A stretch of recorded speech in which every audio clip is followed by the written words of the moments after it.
il giorno dopo di Lazio-Napoli, 2-2.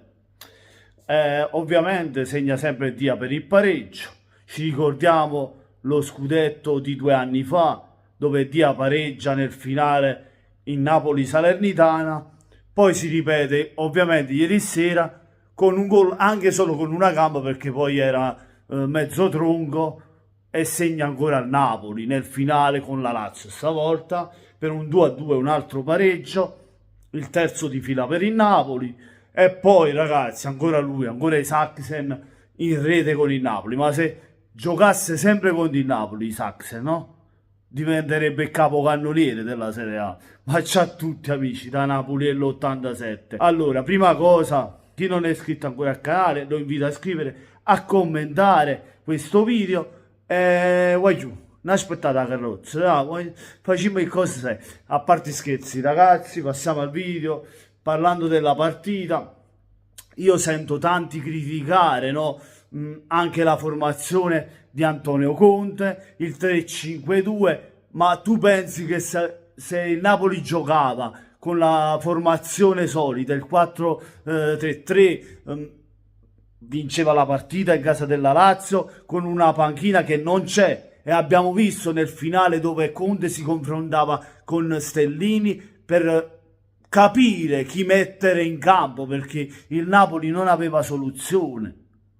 L'unico che è riuscito a mettere dentro è Politano, proprio per un 3-5-2, dove poi Raspadori ha giocato titolare con Lukaku, sapendo le emergenze del Napoli, l'infortunio di Neres. Siamo stati costretti anche nel finale a mettere Marin, che Conte lo aveva già messo fuori rosa a questo Napoli, per poi vari motivi non è riuscito a venderlo, appunto perché poi Danilo non è arrivato più.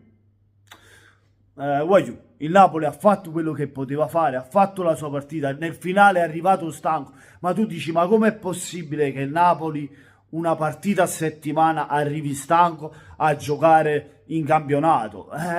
Quelli sono i giocatori. Quando non c'hai una panchina lunga, anche con i soliti giocatori arrivi in difficoltà, arrivi stanco, perché comunque ce la mettono sempre tutta, ogni partita, come ha detto Conte. Magari ogni giocatore che ha il Napoli, cioè, non ha anche quelle potenzialità, sta facendo più del dovuto, sta dando tutto se stesso, ed è normale che poi arriva stanco anche lui, anche giocando una volta a settimana, arriva con un affaticamento muscolare, e questo è capitato a Neres, come poi si è infortunato Buongiorno, tanti giocatori che sono venuti a mancare, ovviamente Olivera.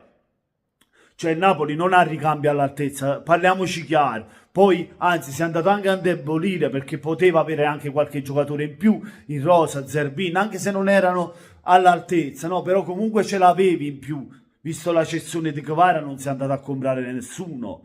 Billing che non ha fatto mai minutaggio, non ha mai giocato.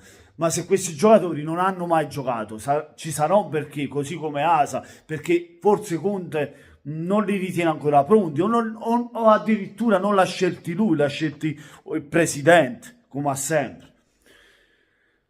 Tutto sommato, il Napoli nel primo tempo se l'è giocata alla pari, nel finale del secondo tempo si è vista la stanchezza, la Lazio ci ha schiacciato e ovviamente meritatamente ha meritato il pareggio del 2-2. Ma poi che gol ha fatti Saxen, voglio. Cioè, con il Napoli fate gol. Cioè, questo solo con il Napoli fa questi gol qua. Poi il pareggio di Raspadori, grande scambio, sponda di Lukaku, che solo quello ha fatto in tutta la partita. Poi è scomparso. Ovvio il perché Lukaku aspetta sempre il pallone tra i piedi, non è mica Osimhen che va a mordere il difensore, va a rapinare il pallone e attacca la profondità e va a prendersi il gol, va a conquistare palla, corre verso l'area di rigore. Non è quel giocatore, non è quel tipo di giocatore. Ci manca un attaccante così al Napoli, diciamoci la verità, come ci manca Kvaratskhelia, ci manca un giocatore che queste partite qui te le poteva anche, cioè, manca la giocata per poi far arrivare il gol al Napoli, manca quel giocatore, te le poteva decidere un giocatore così le partite. Purtroppo, diciamoci la verità ragazzi, Il Napoli non ha una panchina all'altezza, abbiamo perso dei giocatori importanti, per quanto sia forte, per quanto sia bravo Lukaku, per quanto lo è Neres, non sono Kvaratskhelia o Osimhen, parliamoci chiaro. Poi siamo lì, Conte sta facendo un grandissimo lavoro per la squadra che ha, per la rosa che abbiamo, sta facendo un grandissimo lavoro. E niente, ragazzi, poi il gol diciamo fortunato sul rimpallo di Mauricic del 2-1 del Napoli, la pareggia alla Lazio, appunto, come ho detto, meritatamente ancora con Dia. E niente, facciamoci un segno di croce, sperando che stasera la Juventus possa vincere con l'Inter o quantomeno strappare anche essa un pari. Fatemi sapere cosa ne pensate nei commenti, lasciate un bel like se vi è piaciuto il video, iscrivetevi al canale e non aspettate la carrozza. Andiamo bene. Niente, Cammaric.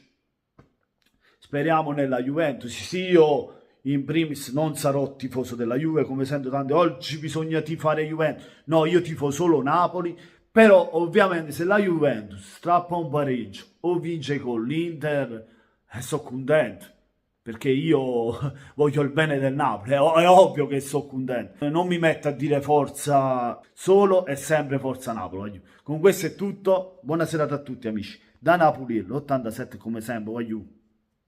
Forza Napoli!